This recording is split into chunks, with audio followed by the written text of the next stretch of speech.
Hello, everyone. My name is Erin Wilkins. I am the graduate assistant here at the Academic Advising Office at UNT at Frisco. I'm just going to be taking you through just some different tips and tricks we have here with advising in order to help you be the most successful that you can be in completing your degree here at UNT. There are four big areas that we're going to talk about. So the first are degree audits. The second are advising appointments. The third is enrollment. And the fourth are some important dates that you're going to want to keep in mind as you are enrolling in your courses. Okay, so first are degree audits. Basically, we're asking ourselves the question, how do you know if you're on track? So degree audit can sound kind of lingo-y. If you're anything like me, the first time I hear the word audit, I automatically think of taxes. This is not what we're talking about here.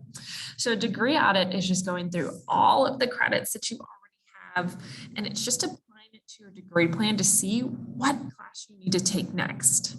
You know, back in the day, this used to be done with paper and pencil. We used to have those classes listed out and check them off as we went along. But now we have a computer program for that. So you don't have to actually do the hard work. I'm going to walk you through just the steps of finding the degree audit and how you read it, because that's where it can get a little bit complicated. So first, as of anything with UNT, there is a website for that. So you're going to go to mydegreeaudit.unt.edu. And when you go there, you're going to click on the online degree audit link. So after you go to that website, there's going to be a link that says online degree audit. If you don't remember the website, you can literally Google degree audit UNT, and that's the first thing that pops up. Okay. Once you click on that online degree audit, it's going to ask you to enter in your EUID. So remember, your EUID is the one with the initials and then the 4 digits after. I know you have your ID, your EUID. It can get a little complicated. But with that, you're using your EUID and your password. Then from there, you're going to request an audit. So what's going to pop up is whatever your current official major is. So whatever that thing that you've declared is going to pop up in the format. So you're going to click on that. So click on the button that says run current program, and then you're going to go scroll to the bottom of the page. It's going to give you some options and how you want to view it. If you want it to like pop up in your web browser, or if you want it in a PDF, and you can select that. And then you're going to click on the button at the bottom that says run audit. After you click on that button, it's going to load. Don't do anything while it loads, just let it load. And then once it's done, it's going to pop up in a list. And what you're going to see on that list is every single time someone has run an audit for you as a student. So you're going to look for the one that's on top, because the one on top is going to be the most recent, and you're going to click on that button that says view audit. From there, this is kind of what the degree audit looks like. It actually looks a little bit different, just with the graphics have kind of been updated since this PowerPoint was made. But you can see majorly just a picture of all of the different components. So when you look through those components, sorry, clicked a little early. You have a circle here. That circle tells you of your classes, how many have you completed and how many do you still have? So it's just kind of an overall view of like, okay, so I've completed majority, but I still have a little chunk left. To the left, it shows you your GPA, so how you're doing with the grades. But then when you look to the right, it gets more specific. So you can see in the categories that your audit's broken down into the different components of the major. So how many advanced hours do you need? Are you done with your core requirements? Are you done with your major requirements? Depending on what your major is, that little bar chart, it's going to look different. But again, it is showing you of these specific requirements. Here's what you have done, and here's what you need left that you have left to do. And that last one just kind of gives you your GPA of all the different courses. So you can kind of see how you're doing when it comes to that. That's one type of degree audit. There's actually another type of degree audit you can use as well. It's called a what if audit. So we use what if audits if you're thinking of switching programs. So if you're thinking of changing your major in any way, a what if audit can be used to see how your current classes would be applied to that new program. You can also see just the additional hours you may be required to take if you switch your major. So I know I'm putting this again, but it's the same process. You go to the website, click on online degree audit, enter in that EUID and that password. This time though, you're going to scroll down. Instead of doing your current program, you're going to scroll to where it says run selected program. So when you click on that, it's going to give you all the different colleges and all the different majors that you could possibly take within UNT. So from that, you're going to choose your degree program, and then after you choose the new one, you'll click run audit. So again, here's all of your different options, your degree, and then it's going to ask catalog year, and you're going to want to pick the most current one, and then you'll click that run audit button. It's going to pop up with a very similar format as the last one. It's just going to show the requirements of the new degree plan versus the old one that you had before. So how do you read it?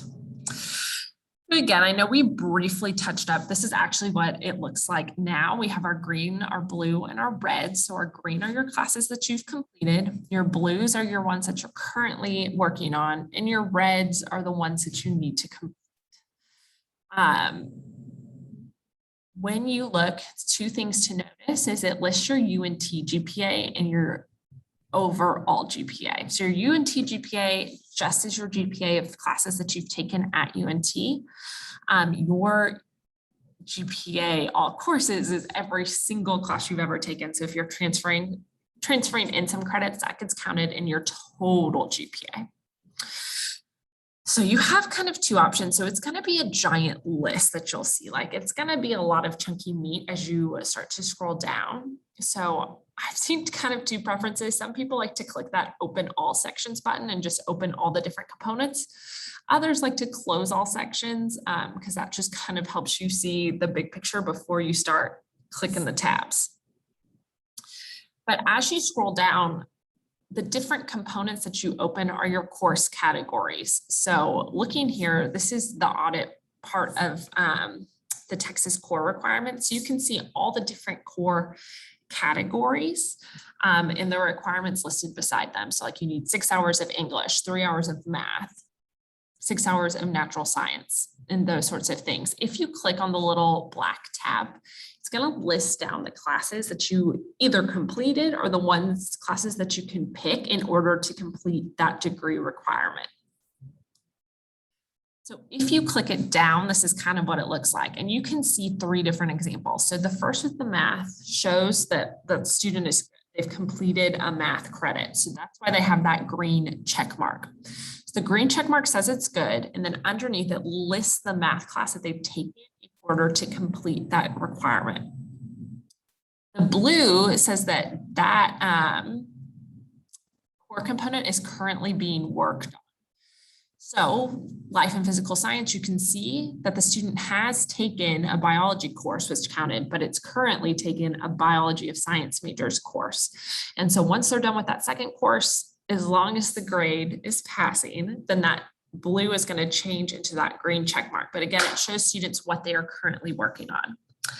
The red says that that's a class that isn't currently being taken and hasn't been taken as something that you need to take in the future. So for that creative arts, shows that the student really hasn't taken anything, but what you see underneath is a list of classes that you could take to complete that course requirement. Like it's all built in there for you, which is extremely beneficial as you come into advising, because then you have an idea of what classes that you could take in order to fulfill that requirement, so that you know exactly where you want to go with that.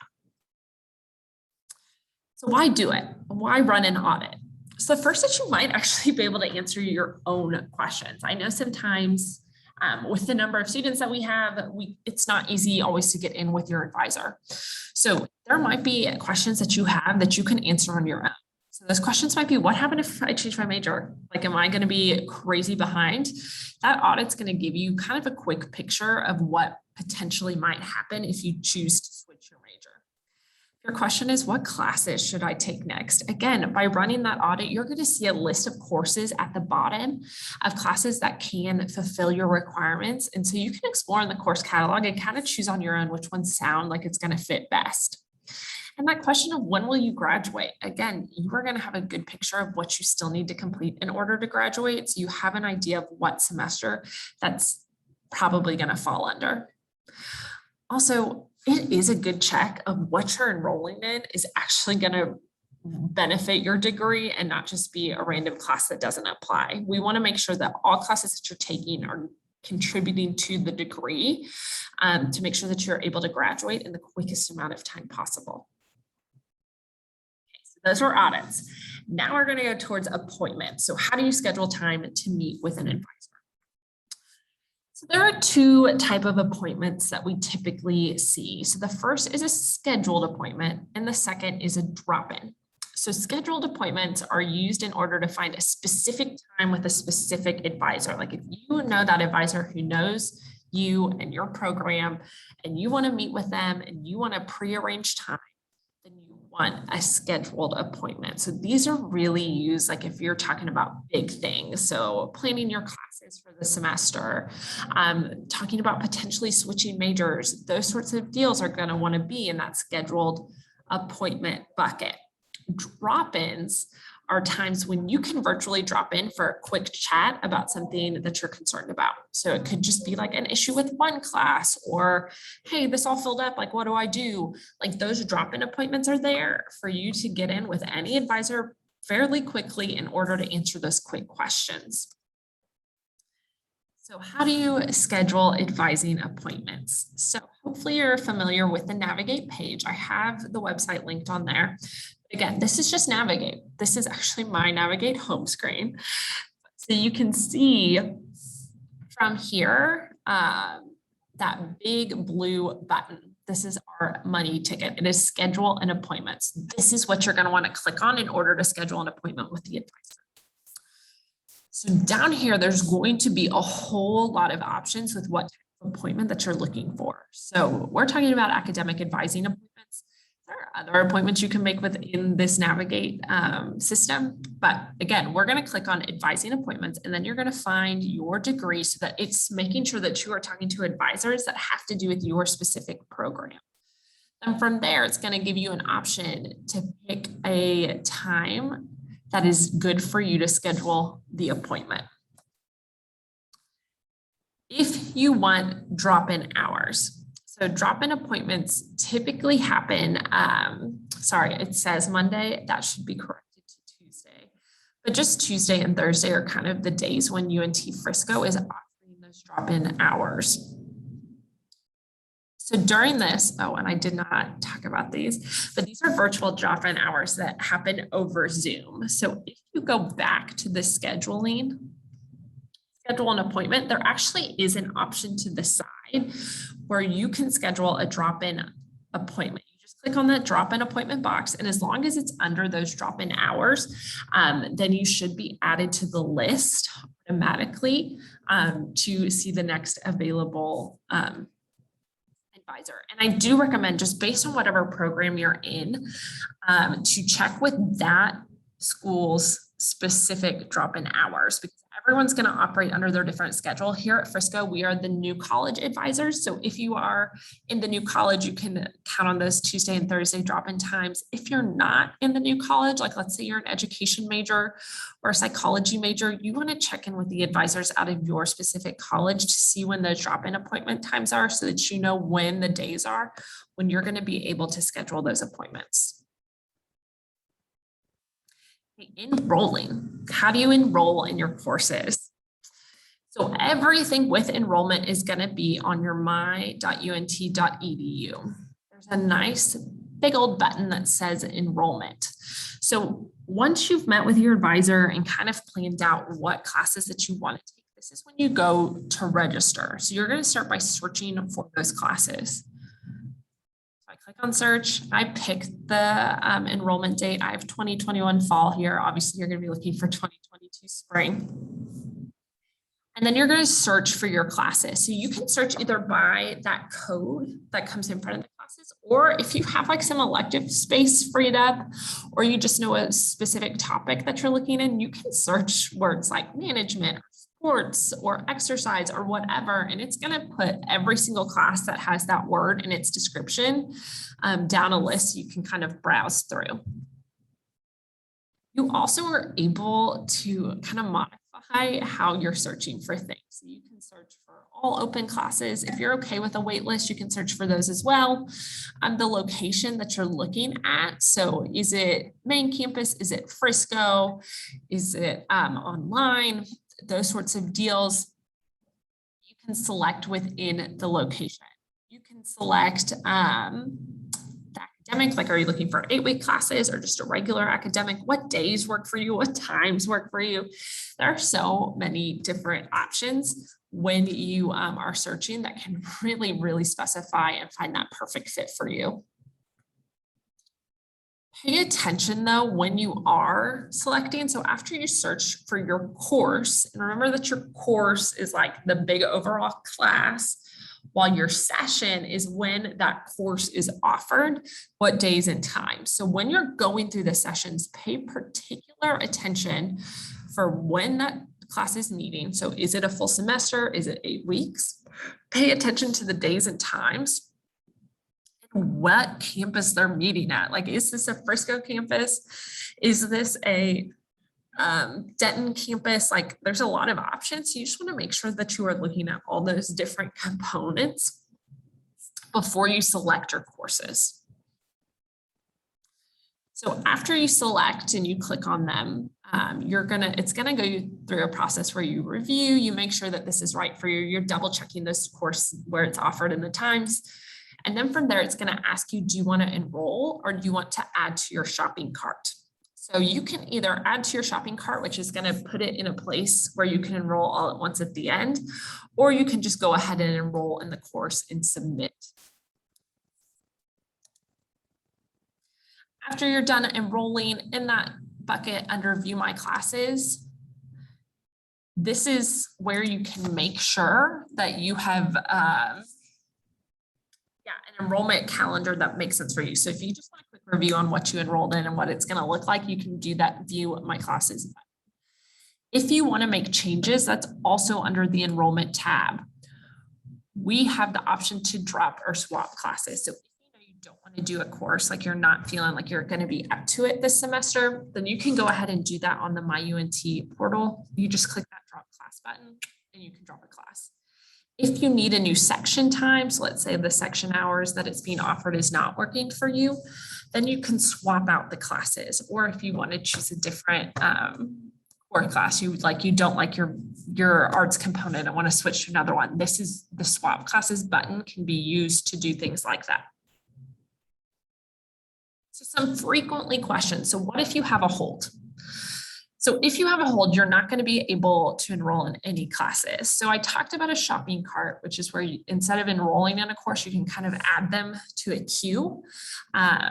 It's really beneficial if while you have a hold, you add all the classes you want to enroll in that shopping cart so that after your hold is dropped, you don't have to research for all of the classes and you can just go straight to that shopping cart and enroll in all of the things. Also, what you might do with the shopping cart, I know that for me, before that enrollment date hits, so if my enrollment date is Monday, then on Friday, I'm going to take the time to look for the classes and I'm going to add them to the shopping cart then when I don't feel so pressed to get into the classes. So that on Monday at 7 a.m. when that enrollment period opens, all I have to do is go to my shopping cart and click enroll, and it's going to enroll me in all of those courses. If the class you need is full, you can join a wait list. You can actually join multiple wait lists to try to get into those hours that you need. I will recommend though that if it's a class that you need in order to graduate, that you do find a section that you can take and join the wait list of the preferred one. So maybe the preferred one will open up and you can switch into that class instead. But again, the wait list is there as an option for you to be able to join the class once students start to drop. Finally, we're just going to talk about some important dates to consider as you're going through enrollment. So I have the dates here for spring of 2022. If you're watching this 5 years in the future, dates are going to be different, but these are still all things that you need to be considering with your particular enrollment. And so I would encourage you to look up these dates for whatever semester that you're in. But January 21st is the last day to add a new course. So that's the last day to add something to your schedule. January 31st, this is a big day. This is the last day that you can drop a course, get a full refund, and have it not appear on your official transcript. Like if you just want to say that class never happened, we did not do that, January 31st is the last day to do that. Starting on February 1st, the day after, if you drop a course, it's going to have that W next to it and it's going to be on your transcript permanently. And you aren't going to get a refund with that. So again, recommend if you're going to drop a course, do it before February 1st so that W does not appear on your transcript. Finally, February 25th is your last day to change a class to a pass/no pass grade option. So again, any semester you're looking for these dates. So when's the last day to add a course? When's the last day to drop without it showing up on my transcript? And when's the last day I can switch to a pass/no pass? This is to help you not fall into any sort of unexpected trap and to make sure that you're being really proactive with your transcript. Okay, so this is where I would typically ask for questions, but obviously we are recording here, so I cannot take them. But if you do need to contact us, our email is bwaas@unt.edu. There's also UNT frisco.advising@unt.edu. So these are all places where you can get in contact with us in order to ask those questions that you might possibly have. That is it for this presentation, and I hope you have a great rest of your day.